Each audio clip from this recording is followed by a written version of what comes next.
Good morning. Welcome to the Sunday TE breakfast session, which is being conducted under the aegis of Forum of Cardiac Anesthesiologists, Bangalore, which is also the Bangalore chapter of IACTA.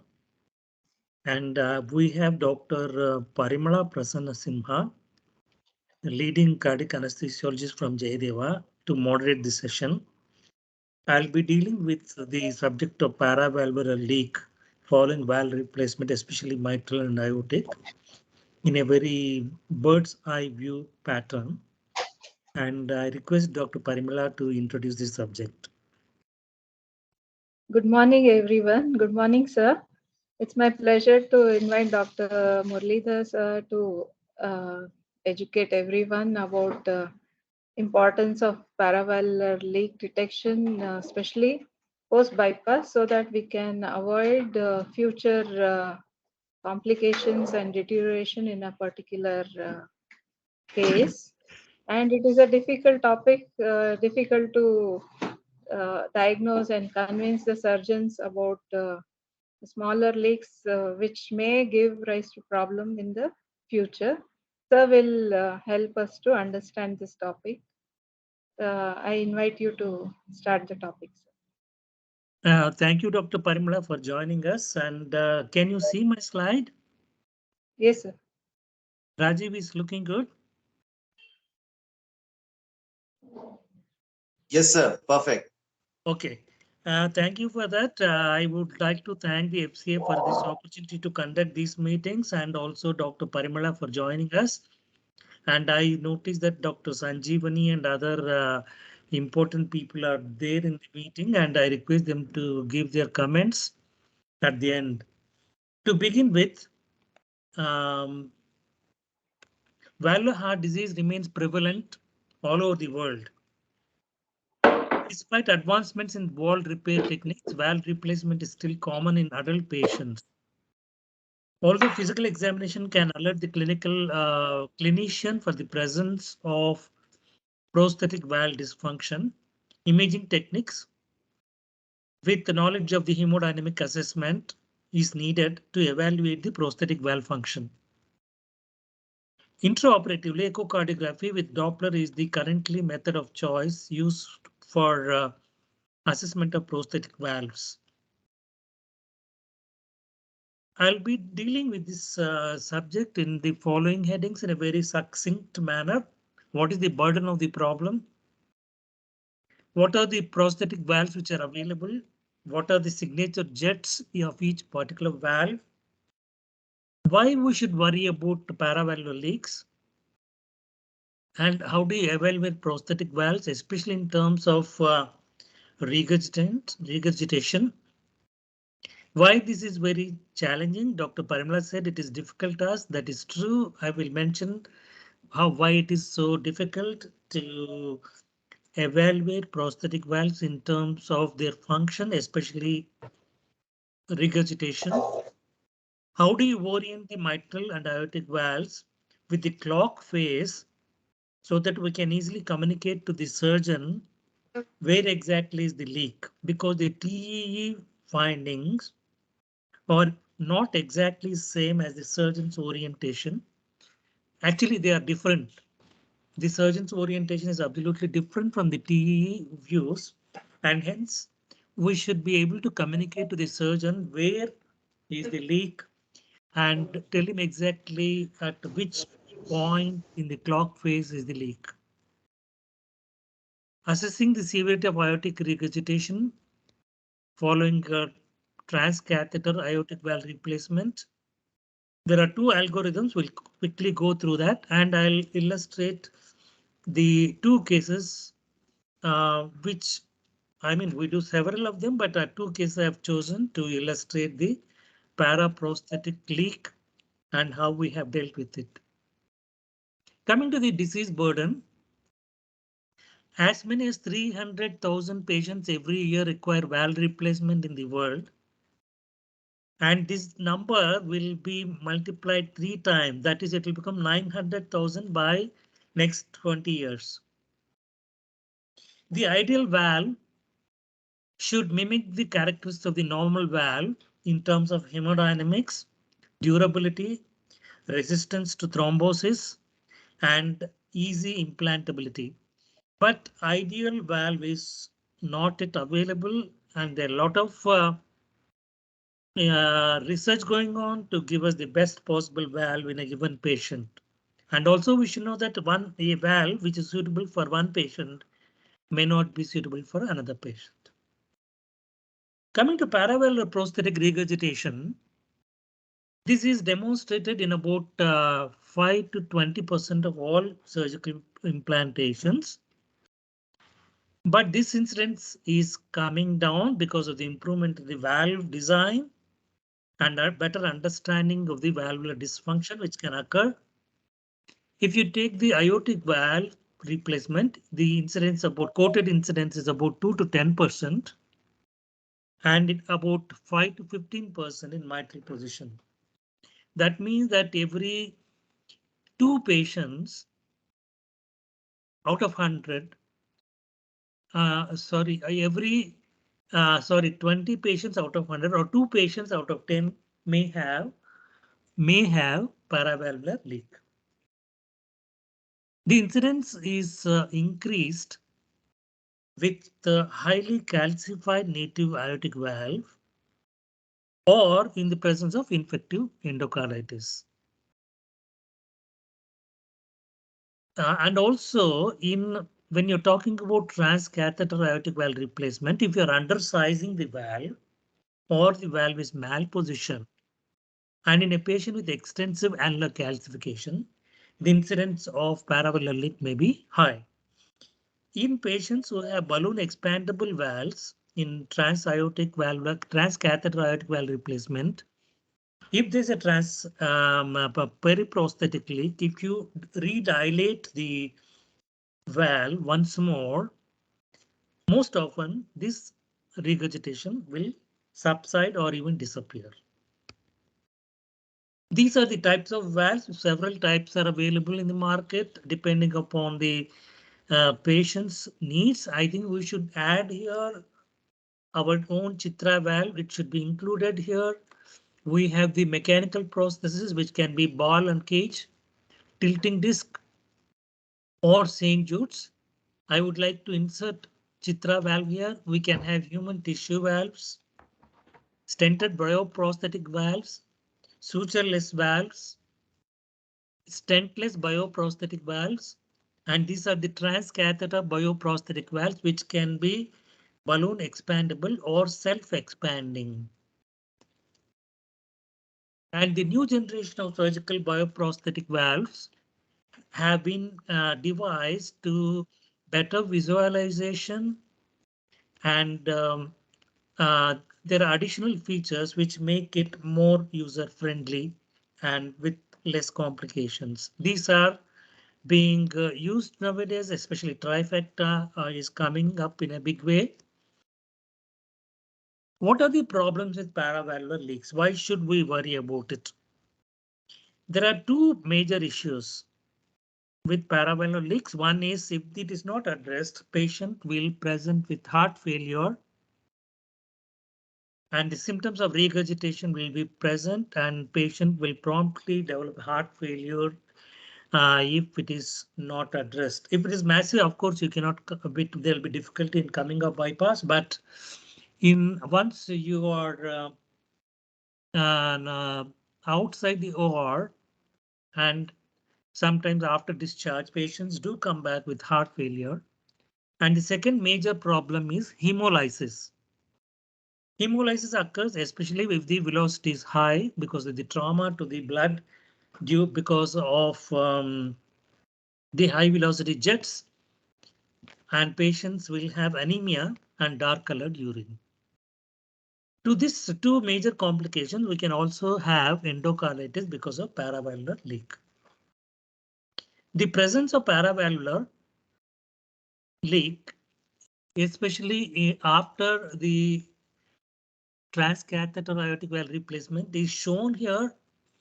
If you have mild, moderate, or severe, in about 3 years, the mortality rate is very high in this as compared to those having no paravalvular leak. So if you leave alone the paravalvular leak, the mortality within 3 to 5 years is going to be high. So these are some of the reasons why we should worry about paravalvular leak. First is heart failure, second is hemolysis, third is endocarditis, fourth is ultimately death. Coming to the signature jets, if you look at these pictures, these are some of the signature jets which are physiological. These are called as physiological jets because these are meant to prevent thrombosis in the valve. And if you look at the St. Jude's valve, there are 3 to 4 jets which are traveling towards the center of the left atrium. These are the two leaflets. This is a bileaflet valve, and these jets are traveling towards the center of the left atrium, and there is no what you call as flow convergence here.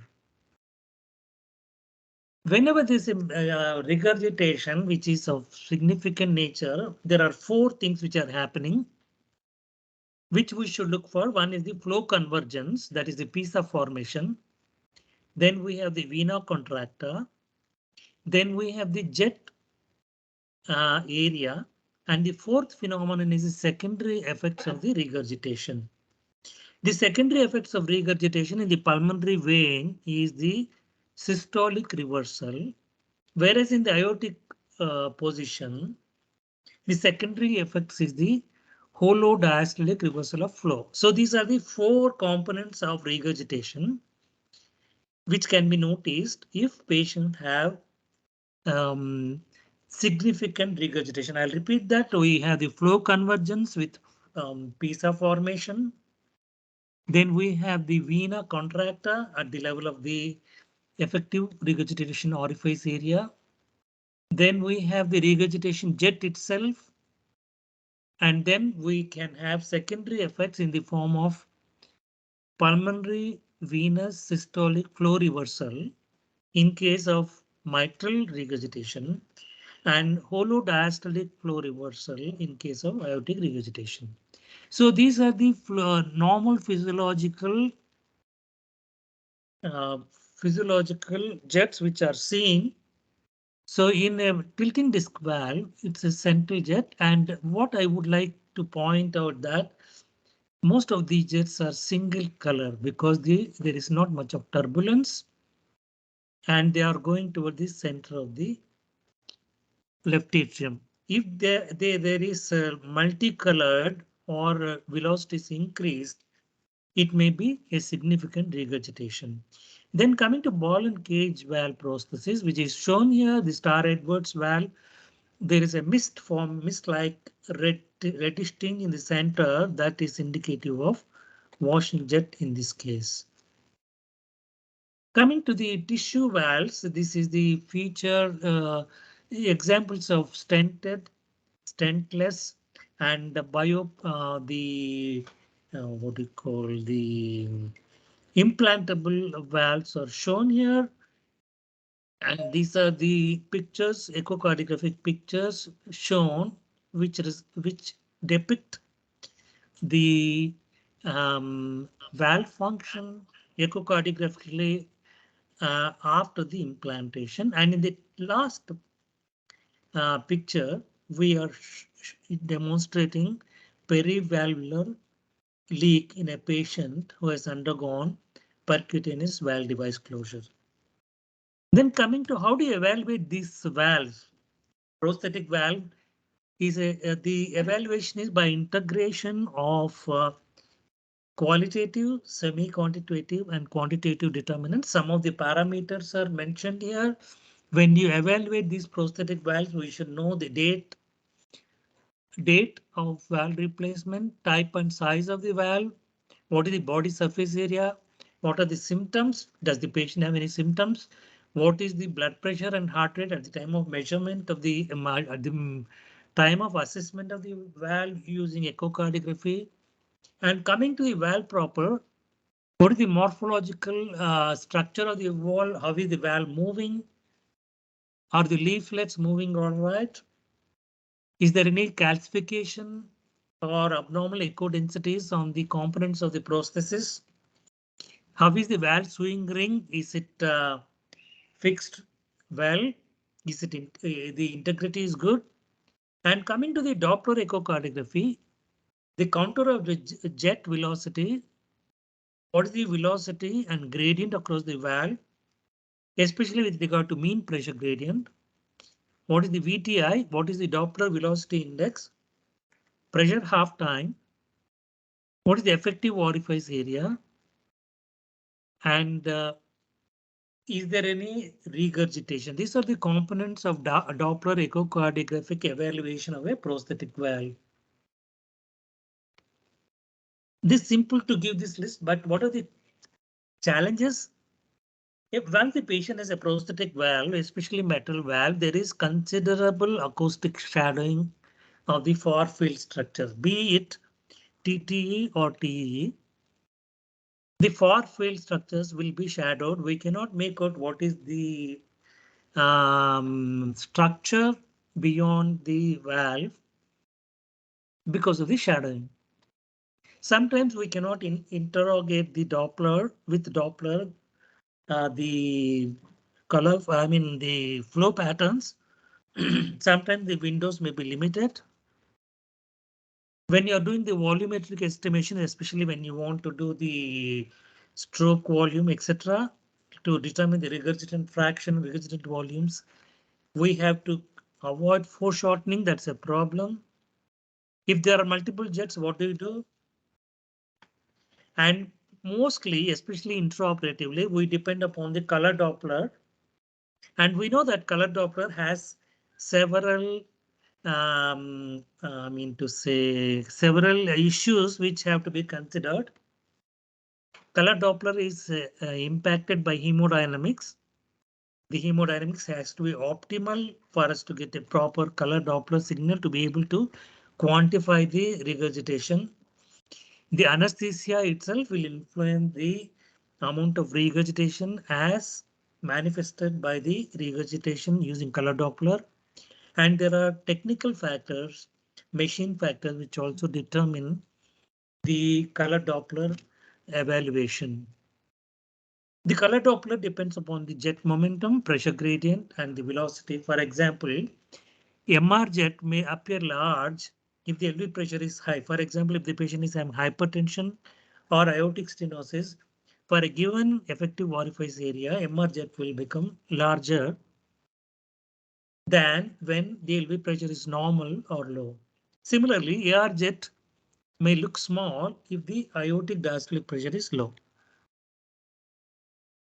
And the other problem with color Doppler is that TTE will be able to identify the anterior structures better, whereas TEE will identify posterior structures better. This is shown in the TTE here because of the presence of the the prosthetic valve. The structures beyond the valve, that is in the far field, will be obscured when we are doing the echocardiography, be it TE or TTE. This is a TTE picture. Innumerable types of valves and special characteristics may be also a daunting task. And any effect of mechanical prosthetic valve position and echocardiographic imaging view on the shadowing and masking of the regurgitation is manifest.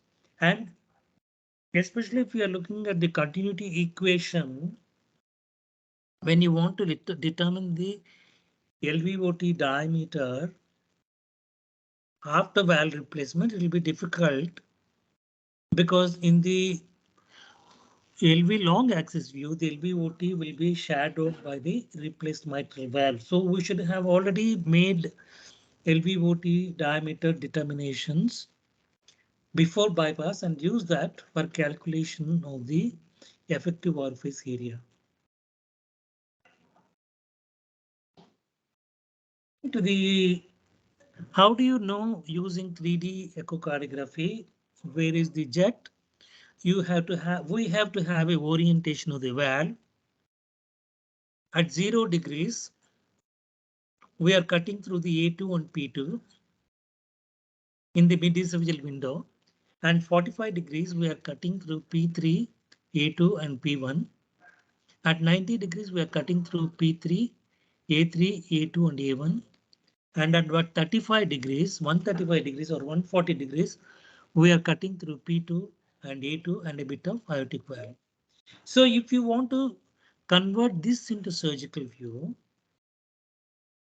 this will be the surgical view. These are the surgeon sees the aorta is at the 12 o'clock position, and the leaks here at near the A2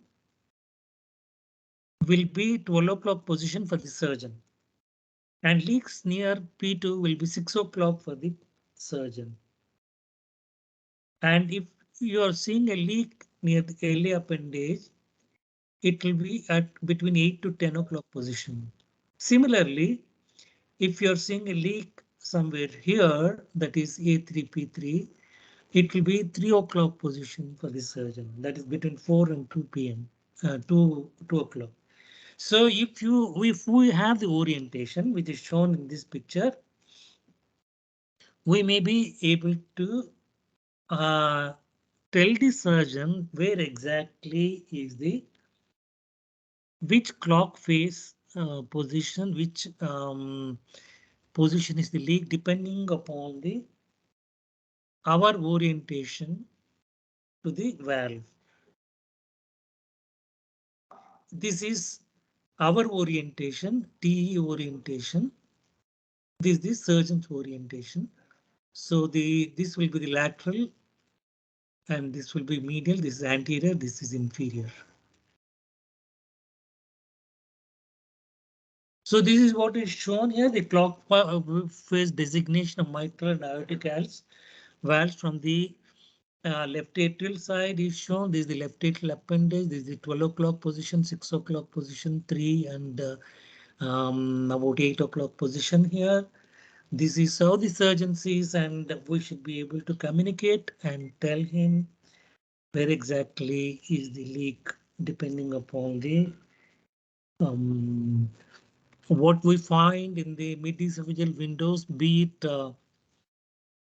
4-chamber view, commissural view, 2-chamber view, or the long axis view. And this is the aortic valve. This is the surgeon's orientation. Again, just notice that our orientation is that this side is the left, this side is the right, this side is the this side is the left, this is the right, and this is the non-coronary. But for surgeon, it is not the same. The right is here, the left is here, and the non-coronary is here. Interatrial septum will be there.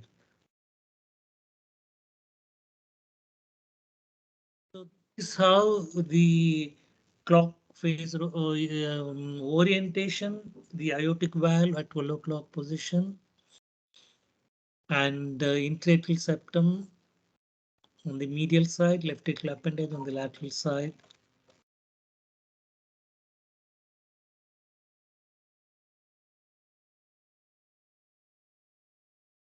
And this is how we need to interpret. Now coming to quantification, the same parameters which are used to quantify mitral regurgitation or aortic regurgitation before surgery are applicable in severe paravalvular leak. There is proximal flow convergence. Aortic regurgitation velocity waveform density is dense, and there is holodiastolic reversal of the flow in the abdominal aorta in severe cases. These are all severe paravalvular leak. Vena contracta with is greater than 0.6. Vena contracta area which can be done using 3D is greater than 0.3 square centimeters. Circumferential extent of PVR more than 30%, that I'll show in a different picture. Deceleration time is the what you call as this pressure half time is less than 150 or 200 milliseconds. If you come to regurgitant volume, it's greater than 60. and regurgitant fraction greater than 50% and effective regurgitant orifice area is greater than 0.3. So this is how we look at the diastolic flow reversal in the descending thoracic aorta, pressure half time, and the regurgitant fraction and getting effective regurgitant orifice area.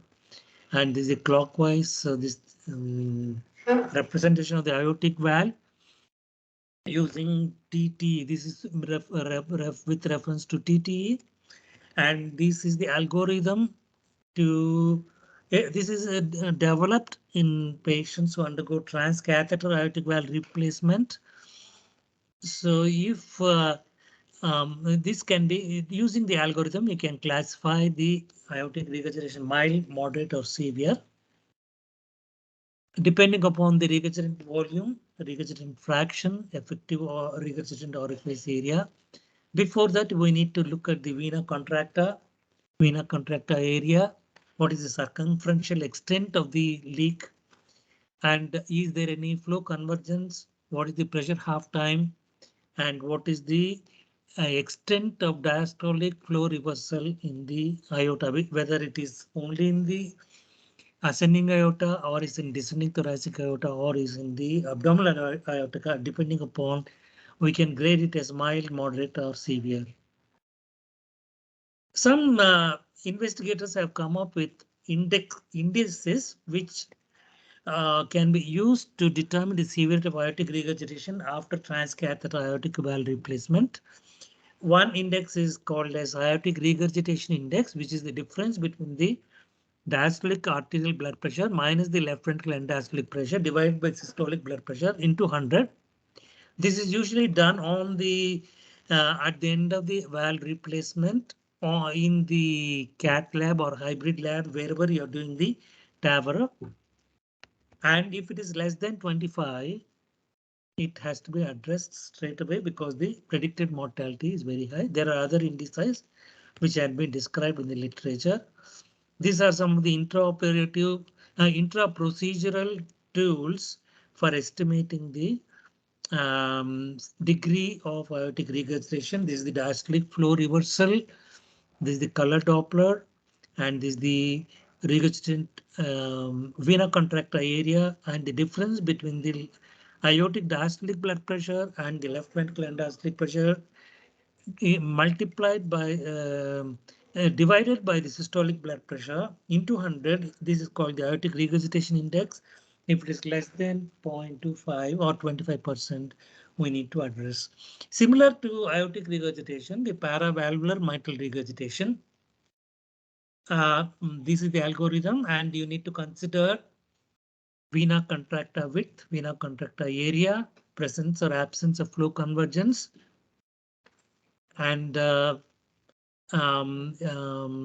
what is the density or completeness of the jet tracing by continuous wave Doppler, and then look into regurgitant volume, regurgitant fraction, effective regurgitant orifice area, and then decide upon mild, moderate, or severe.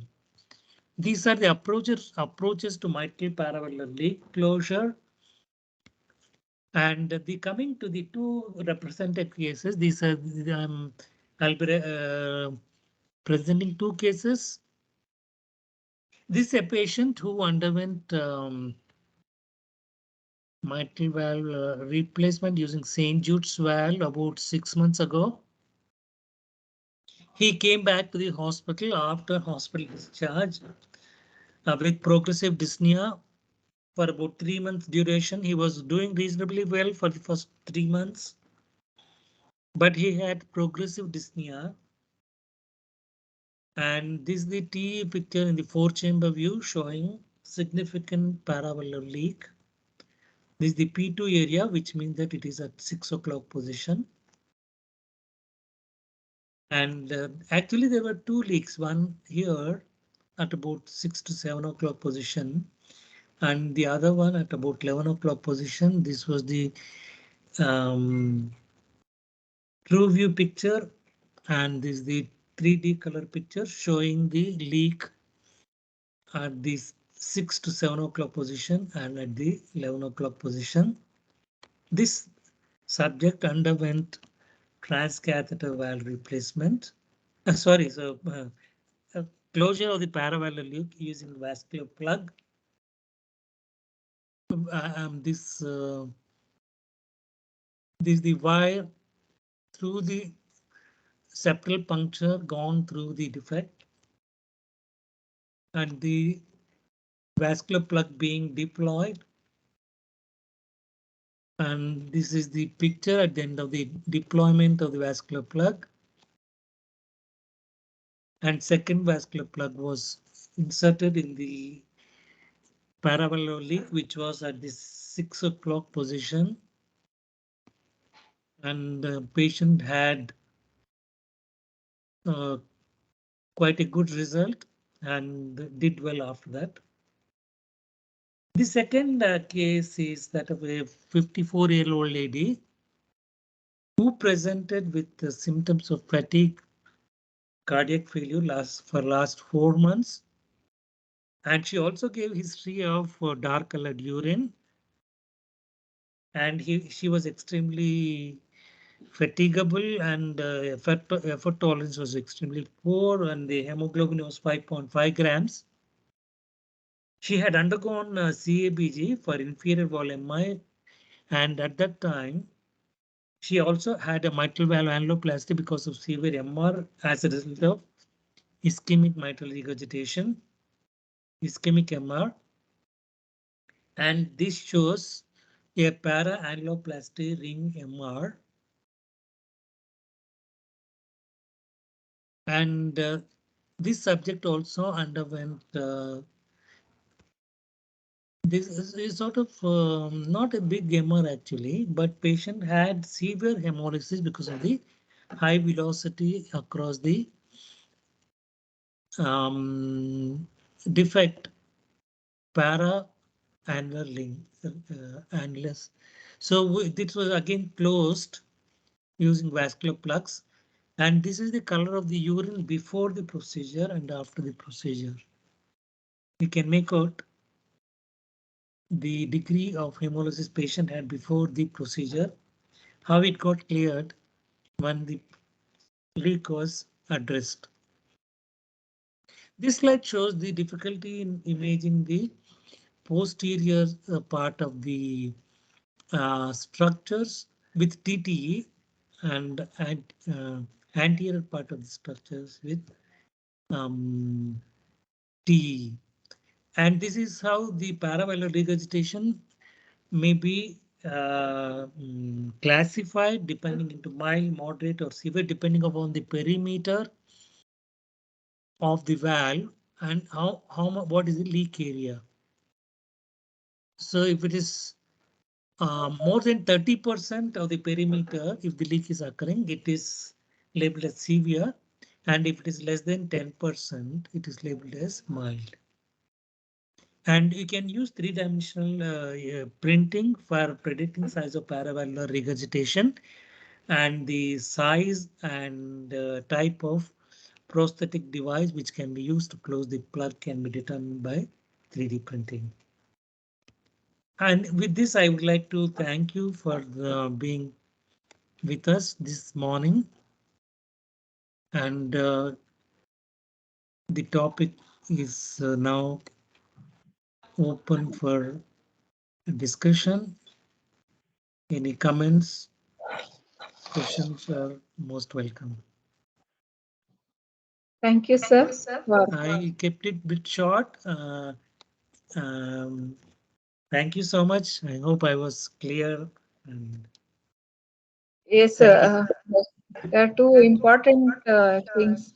One is to identify the clock position and convey it to the surgeons.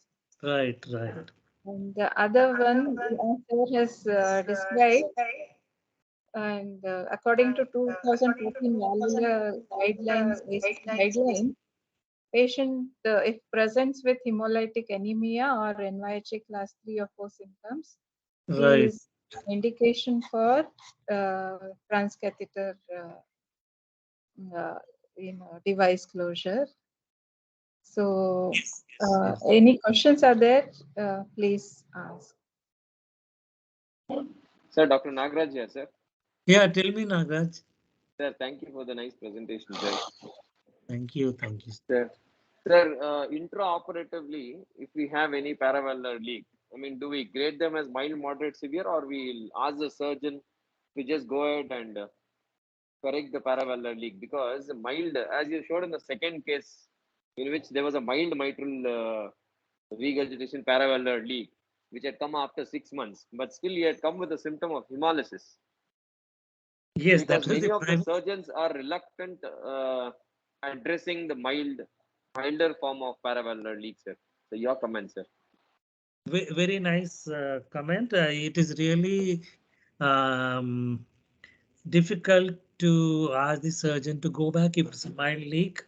Especially this happened in my center also. A patient underwent mitral replacement, and there was a mild leak, and there was hemolysis, and the surgeon said that don't worry, if the patient is hemodynamic stable, you please extubate. Patient was in the ICU, and it was detected in the ICU, not in the theater. Theater it looked okay, but in the ICU on the second day when the patient was about to be extubated, it was noticed that patient had hemolysis. And when we told the surgeon and we did the TE and also got a second opinion, and this was confirmed that patient had a leak.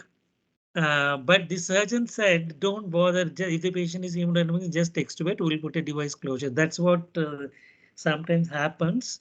So if it is moderate to severe, you can address it then and there. And then if it's a small leak, if you give protamine and sometimes it disappear, and if it doesn't disappear, if it persists, you have to take a call in discussion with the surgeons and then address either then and there or sometime later, depending upon how it progresses.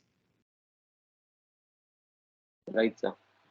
Right, sir. I hope I have So, answered the question. This is what yes, yes, actually happened in my center. The surgeon said, don't bother. sir. I don't know. Most of the surgeons do that, sir. Most of the surgeons do that. Most of the surgeons. It's, I mean, we have to convince the surgeon saying that any paravalvular leak should be addressed. Any paravalvular leak should be Yes, yes. addressed because in I the think long run, yes. I think Dr. Prasanna sir There is will ask. I am here. Prasanna sir is there. Yeah. Can I give a perspective of this? Sir. Absolutely, Yes. absolutely. Yeah. That's why we So, wanted. Yeah.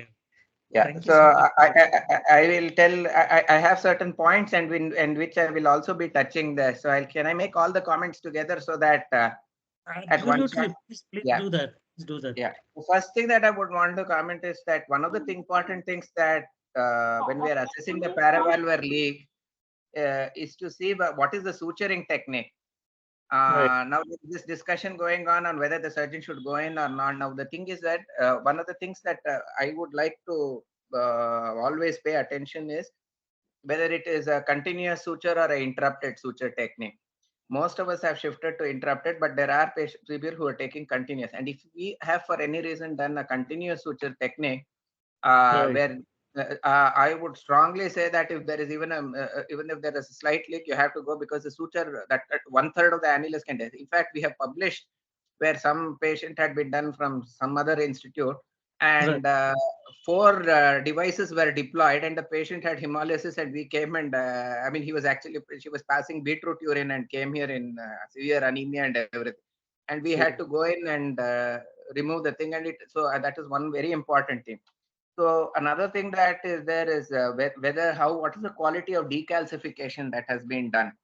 If the annulus has not been decalcified well, you may not get paravalvular leak. And a very important thing that in fact, I teach students is that you should never cross the suture with calcium, because even if you may not get a paravalvular leak now, because of erosion of the suture with calcium, you can have the suture cutting out in the post-operative period. So that's another Right. thing. Right. So, and then it depends on whether the annulus is fibrous. Usually, a fibrous annulus will not give usually a leak. So, which were the ones which are risk where we should try to go in if you have even smaller leaks, or if they have got infective endocarditis. Right. If you are doing surgery for endocarditis, myxomatous valves and ischemic MR, just like you showed here. I'm a little Yes, bit sir. assiduous with the ischemic MR and myxomatous, these three subsets, because these leaks tend to worsen over time. So you better do the surgery well with this. Then another important thing which surgical trainees, if they are there in this audience, is that the gap in suture should always be less than 1 minute. You can have wider gap within suture, but between sutures it should always be 1 millimeter, less one, not more than a millimeter. And another important thing is that sometimes in such cases it may be important to cross sutures so that each suture acts to prevent it cutting through. These are technical tips that are there. The other thing which I find very important is that is to use the surface, the short axis surface view, because it can help in localizing. See, the cross sectional views are good, but that requires both the experienced surgeon and the racing. But if you want to make it simple for everyone, the surface view gives you exactly where it is, and that's very important because many times because of the way to suture the things are, you may not be able to easily pass a probe. Though theoretically you should be able to pass a probe, sometimes you just cannot do it because of the odd position. So if the information of where it is, that's very important. Another thing is I make it very simple. You use load independent indices. There's in perioperative decision should be binary, going back in or not, and there's Yes, no point in vacillating here and there. So I say that a post protomen, if it's more than 4 millimeters, or if there is a flow reversal, better to go in at that time. But if I it is agree. less than that, it's imparted. And whenever in doubt, for surgical trainees, it's in doubt while doing it. Always put a small felt strip in case you have area which you have doubt, because that will, even if you have a minor paravalvular leak because of fibrosis, if you use felt, fibrosis occurs in the next few this thing, and it will obliterate those.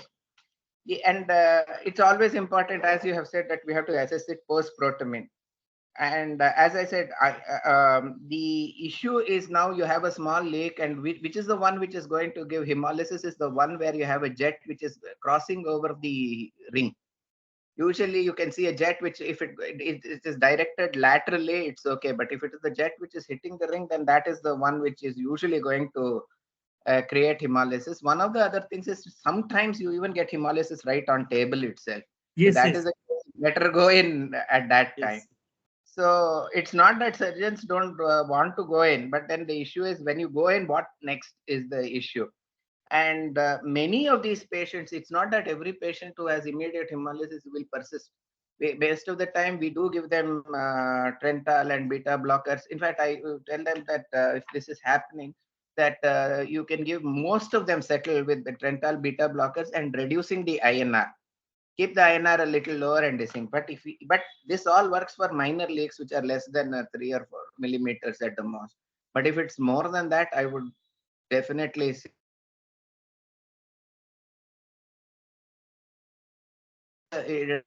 TEA for your surgery, then better you have a protocol and a plan where you're going to have a binary device. I mean, binary this thing that you're going to do it or not going to do it. You have to have a binary decision, no vacillation. Thank you. Thank you. All valuable points you have mentioned. I am really thankful to you for joining us and giving us important insight from surgical aspects. I think all the points you mentioned are very, very valid and important, and we'll keep those in my mind. Dr. Sanjeevani, you want to say something? Anybody else?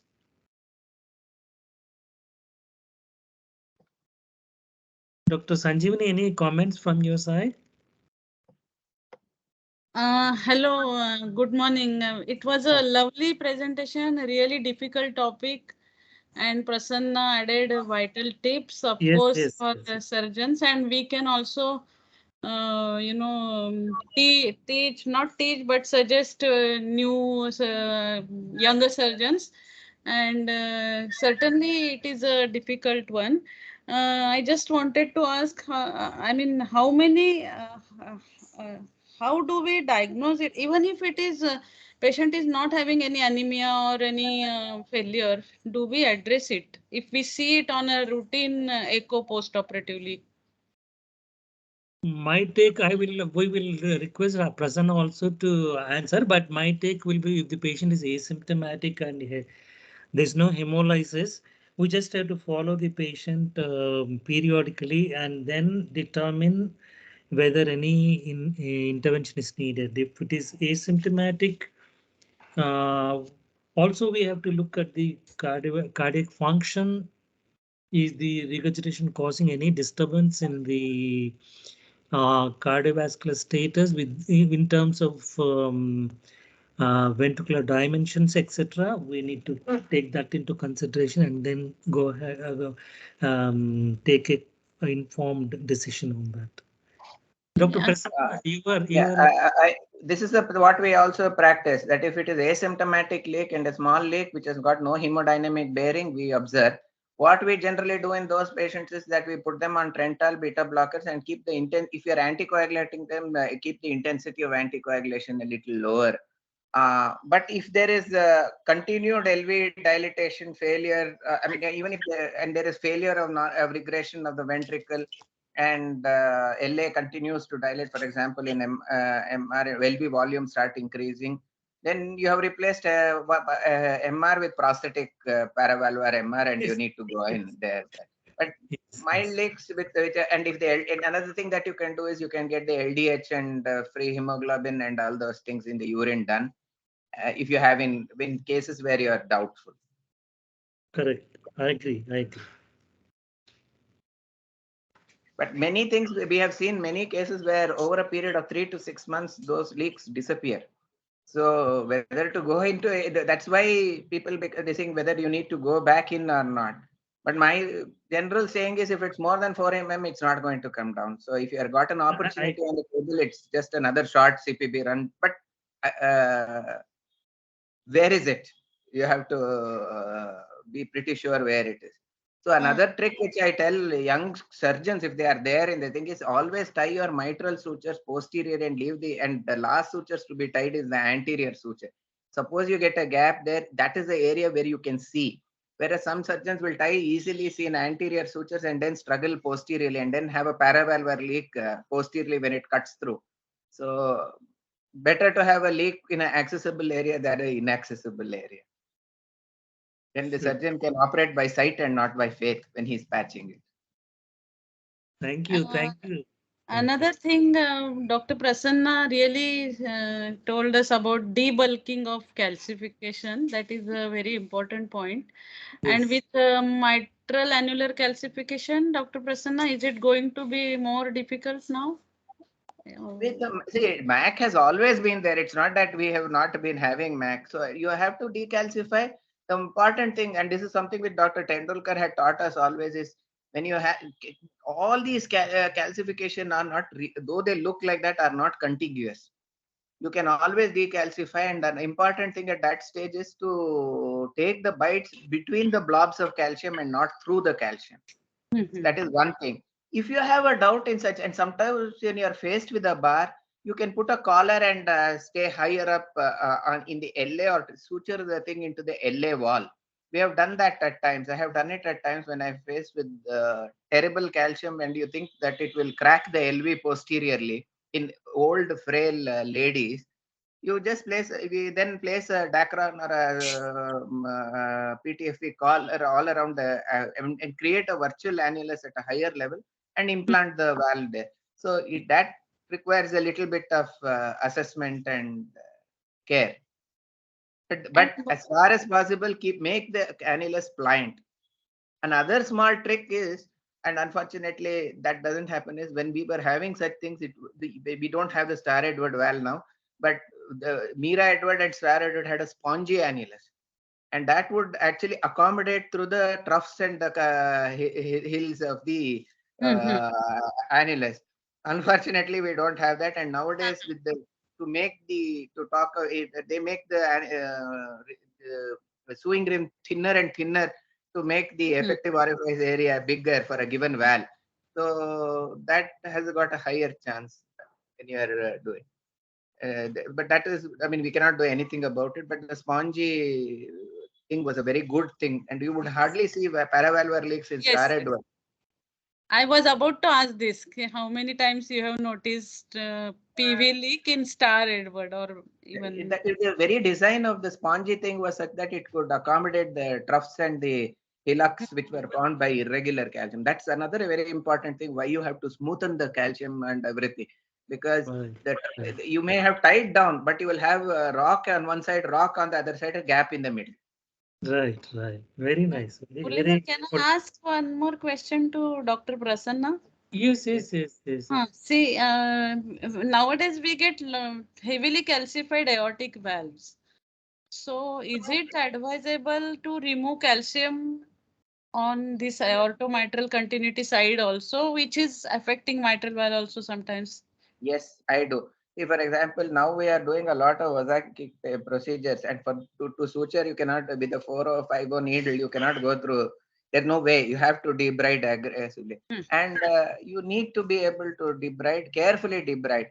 You can always debride along the region of the aortomitral continuity, but where you can have difficulty is in the posterior LV wall. That's the time when you have to be very careful, because if the calcium, you can always remove the calcium, delaminate the calcium and excise in the aortomitral continuity, but in the posterior LV wall, you are, if it is invading into the LV myocardium, that's the place where you have to use the blob technique, which I was telling now. Remove blobs and keep because if it cracks, you will have bleeding from the transverse sinus, which I mean, to avoid paravalvular leak, you will end up with a potentially fatal complication with the crack. And if it cracks into the posterior LV, very difficult problem thereafter.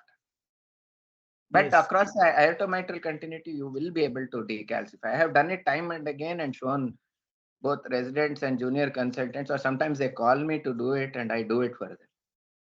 It requires patience, most importantly. Exactly. Thank you once again. Thank you, sir. Thank you, Parimala. One question to Parimala. Hello, Parimala. Good morning, ma'am. Good morning. Yeah. How many times you are able to convince the surgeon to address the PV leak? I mean, what is the percentage you could convince? What is the percentage you could not? One patient I was very particular, but that patient had infective endocarditis.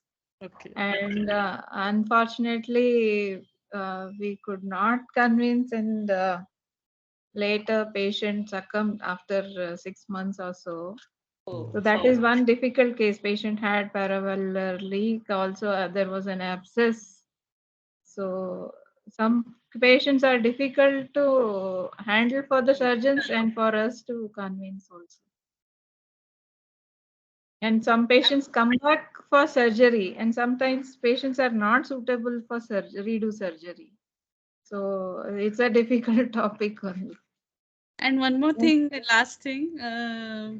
Muralidhar, are you able to, are you using this 3D picture, whatever you're...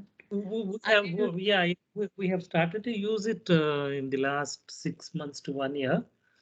Before that, we didn't have the dedicated 3D machine in the world, but we are using it now. That will be very useful, sir. Yeah, it's very useful. The NFAS view is especially extremely useful to look at the whole of the valve in one go. For device deployment, 3D echo is mandatory practically. Yes.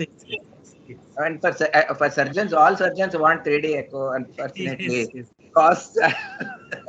But nowadays they are using fusion imaging, isn't it, Dr. Muralidhar? Yes. That is your cath lab procedure. Yeah.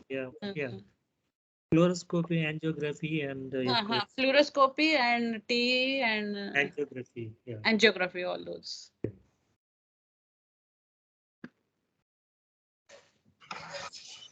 And I would like to thank you. I was surprised to see your case, Dr. Muralidhar, that intraoperative he had so much of hemolysis and urine was that dark color. That was really... No.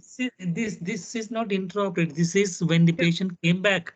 Okay. After 6 months, Okay, She okay. was suffering for 4 months, but I don't know. The lady came after 4 months of onset of symptoms, which included fatigability, dyspnea on exertion, and the dark colored urine. I think it Okay, okay. progressively worsened, and at the end of 4th month, I think she could not take it anymore. That Mm-hmm. time she came, and before the procedure and after the procedure, the urine is shown, not intraoperative. It's not intraoperative. Mm-hmm. Okay. One small note about paravalvular leak in this setting is just because we have deployed a device, it does not preclude again a leak occurring. We have had a lot of cases where paravalvular leaks have been plugged, and I don't know, disproportionately we are getting cases where paravalvular leaks have been plugged in many centers around India, and then they again continue to leak, and then we have been referred to remove the plug and this thing. So when you are doing the I plug, see. you have to ensure that you are 100% this thing. Another place where we have to be very careful if there is infective endocarditis. Never, Yes. sincerely say deploy plugs in those cases, because if you have a infection of the plug again, that's making matters from the frying pan into the fire. Yes, yes, yes. I do agree with that. Thank you for your input. We really appreciate that. And as we are coming toward the end of the session, I would like to thank Dr. Parimala, Dr. Prasanna, Dr. Sanjeevani, Dr. Nagaraj, and all the others who are present for participating. And we'll see you again tomorrow at 7 and on Sunday at 9 a.m. on the screen. Thank you so much. And once again, thank you for Thank joining you, us. sir. Thank Thank you. you. Thank you, sir. Have a good day. Thank you.